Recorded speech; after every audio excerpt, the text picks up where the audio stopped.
But I think we've gotten to a place now where we're so comfortable with that because of generations of people who have done that in this country, to where we're now just kind of getting rid of the actual thing that makes Christianity Christianity in the first place. And we're just okay with the moral shell, if that makes sense, especially on the right. And I think the right is what has power right now and influence a lot more than the left, at least to a certain degree. And I think that's something that, if there was one thing that I could continually emphasize, it would be that. It's doing what's right, morally speaking, is great. A government that honors, biblical principles, morally speaking, awesome. I want that too.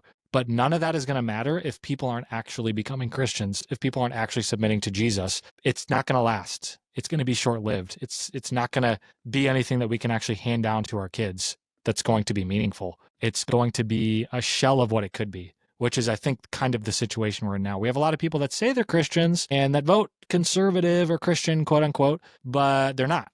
I mean, how many examples have we probably, both of us, seen on Twitter of that lately? Mm-hmm. Yeah. In response to this Jordan Peterson phenomenon that's going on. But I think that's something that needs to be emphasized. Like, get back to the basics. Get back to what makes Christianity Christianity in the first place, which is the gospel. That's the thing that actually has the power to transform people.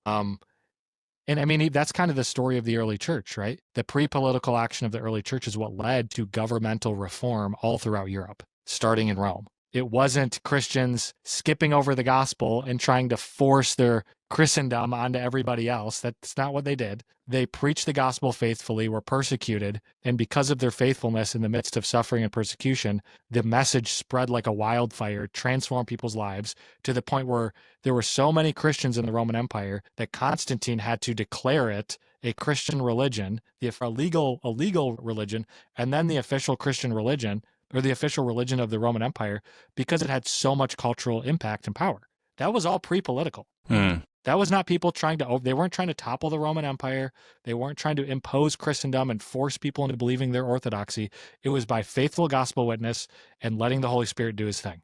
I think that's what's going to lead to us having a Christian nation again, not forcing religious moralism onto everybody, if that makes sense.